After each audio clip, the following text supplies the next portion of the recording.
bonuses. This is Bra Talk Special Edition with heavyweights Remo and the Reaper Man.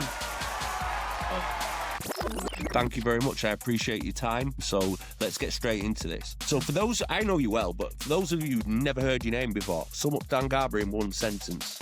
Sum up me in one sentence. I'm the man that call when everybody else says no. And you know what? That's a brave man. It's a brave man, which leads me nicely on to my next question. So you shared the ring with some serious names. Huey Fury, Moses Atalme, Tom Carty, Vidal Riley, Matty Harris. Yeah, man, some big names there. Now, when you look back, which fight really showed you who you are as a fighter? I look back, probably the Tom Carty fight, to be honest with you, because that was the first time I'd been on a platform like that. You know, it was massive. It was away from home, over in Dublin, in his hometown. All the TV cameras are there. There's TV following you all the time, etc. Things like that. Press conferences, you know. You fucking sat next to Eddie Hearn, chatting away to Eddie Hearn and stuff. And see people you're seeing on TV, you think, oh, you're never going to meet him. Next minute you're walking in and they're all, oh, you're all right, Dan, you're all right, Dan. Talking to you like they know you. Well, mad. So I'd say that, but I mean, the fight itself, I remember I broke my ribs in, I think it was third and fourth round. I'm coughing blood up between rounds. My eye was closed shut. So yeah. Sounds like a scene from Rocky. Yeah, it was an hard night. It was an hard night's work, to be fair. Yeah. But no, we battled through it and kept in touch with Tom. He's a sound guy. Didn't like him at first, yeah. Hated him. Now, is that what Teddy Atlas says is the resistance? You're not in a fight until you have resistance. 100%, yeah. When your eye was closing shut, did you think, fuck it, I'm getting resistance? I just kept getting popped on it, all right, you know? I know you took the Itauma fight at 2 days' notice. I mean, I can see why you'd say that. This is what you said earlier, but that's a big opportunity to test your skills against this young lion. You know, nobody wants to fight him. 2 days' notice, totally unprepared. But you got some rounds in with the current heir apparent to the heavyweight throne. Now, what can you tell us about Moses? How does he operate in the ring? Oh, he's unreal. I said it before I boxed him. I mean, to be honest, you look back and you think taking a fight against somebody like that. I mean, I've done it on shorter notice against guys, but taking a fight at that short notice against somebody like that, if you look at it, it's pretty stupid, to be fair. It's that good. I mean, but I couldn't say no to it. So yeah, me, my uncle, and Glenn went down to London, got to weigh-in. Obviously, we're on BT Sport. Some reporters are there. Oh, Dan, can we do a little interview with you? You know, we've heard you taking this fight on short notice, etc. I said, yeah. So we just sat down, just chilling and that. We'd had us photos taken, us pre-fight photos and stuff for our media. And my uncle sat with me. Obviously, my uncle was quite well known on the circuit back in the 90s and stuff, and he was. Tell to the viewers, who's your uncle? Steve Garber. He boxed like Lennox Lewis, Henry Akawande, John. So you're from a boxing lineage, and I don't think a lot of viewers are aware of that. So I was hoping you'd throw that in there. Thank you for that. Oh, my granddad, yeah. So they've all boxed professionally, and so he was mixing with. They were all guys who boxed when he boxed, so he was mixing with all them, etc. Then he said, your boys here now. So he said, Moses. That's it. He walks in. Oh, guys, you have a little look at him, eyeing him up, kind of thing. All right, okay. So they're weighing, and you're getting called in now, 2 at a time. Cameras are rolling, etc. So it's going live now on TV. So I've run kids up. Said, it's going live now, weighing, etc. Get on fire stick, TNT on. So kids are watching it now. So he calls me and Moses up to get weighed in. So I'm first up. I get weighed in, etc. Then you do the face-off with one another. And when you do a face-off with someone. When I did it with Tom, when I've done it with like guys like Tom Carty, Vidal, Matty, etc., even Dewey, they give like Tom Carty what twitching kind of thing you are, do you know? People like that, people get that nervous energy and things like that. Fucking Moses, it were like looking at a blank canvas. It were like a Michael Myers mask. There was just nothing there. There was nothing behind his eyes. Completely cold. Like, yeah, unbelievably cold. Like you wouldn't believe. No emotion. Nothing. Just nothing there at all. Nothing, or like not wide up right. He might be the Antichrist. So shook hands and I had to look up that time and I walked off. I said to my uncle, I said he's got no emotions whatsoever in him. And I was stood outside then. How are you looking at him though? Were you like trying to get in his head on? Yeah, just, just eyeball. Yeah, just try to see what's behind the mask kind of thing. Yeah. There was nothing at all. You lasted a lot longer than a lot of the other Batman have lasted. So give yourself some credit. I'll say it's the worst. I've actually got a message off one of Frank Warren's team apologising about the fight. He said it's the worst stoppage they'd ever seen in professional boxing. Now, don't get me wrong, the stoppage was a disgrace, but he could have knocked me out when he wanted, to be fair.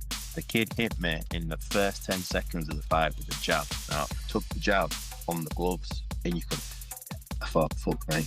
The foot of it kind of thing. I'm not being funny for the viewers, right? I've stood next to this guy, yeah? He's not a small lad. Dan, right? He's massive. How tall are you? 6'5". 6'5". You crazy, right? Don't understand. And he's strong. I've trained next to him. We work the bag next to each other. Do you know what I mean? Am I lying? I'm not lying. No, come on. He's a big guy, and for him to say, fuck me.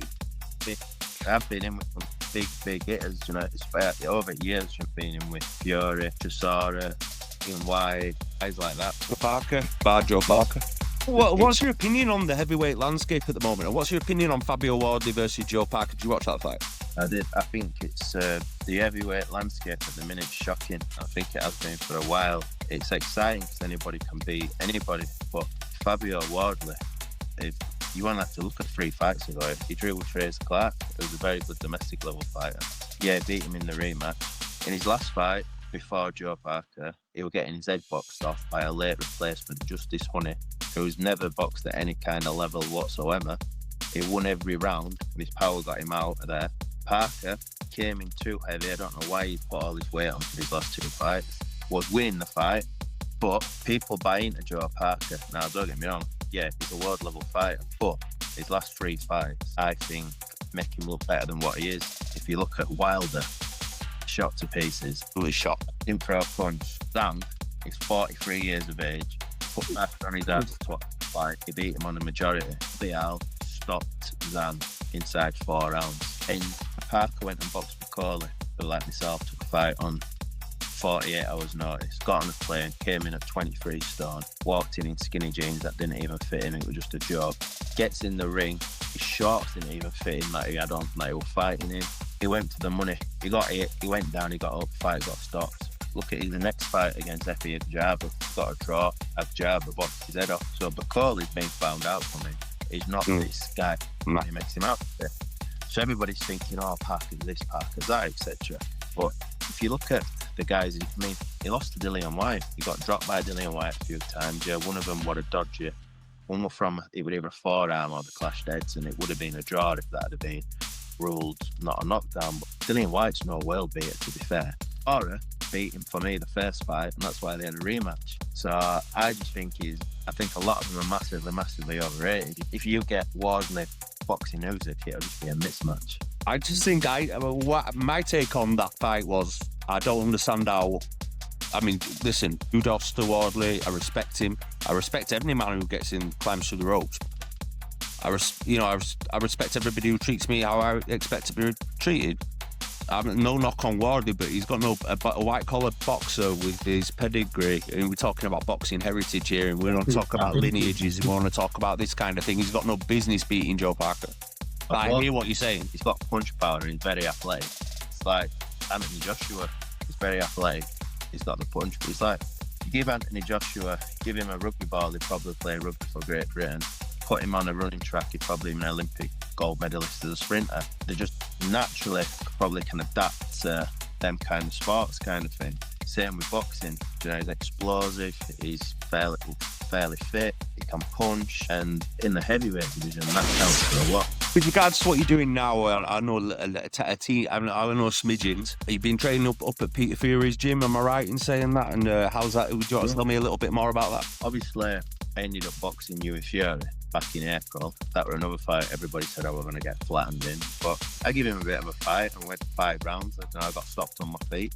I could have kept going, but yeah, it was too good for me. I said that before the fight. No 2 ways about it. You've said to me, you've been in the other day we were chatting, weren't we? And you were saying to me, yo, Eddie's sharp.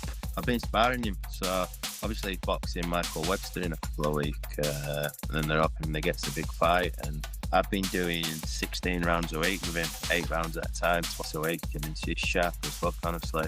What I liken it to is, it's like a mid-level League 2 football club going to the Premier League and playing. Just the sharpness, the consistency, it's massive. When I spar with him, I mean, some of them 8 rounds is torture at times, but for the first few rounds, I can give him some decent work. But once he goes through levels, it's like fucking hell. But it's bringing me on massively. I asked you about this as well. I said, steel sharpens steel, and you must be learning a lot. Well, something. I've sparred some what I call lower level guys who are turning pro. They've had a couple of fights, and I found it so easy. I'll go spar with him, and it tortures me. But 8 rounds, there's not 2 ways about it. And I would like to get another big fight and try to surprise a few people in this next one. Well, I wish you nothing but the best. And, I'll be there. If that happens, I'll be there. You know that. Yeah. All right, my lad. Thank you very much for your time, and you enjoy the rest of your evening. All right. Thanks for coming on so late, taking the time. See you in a bit.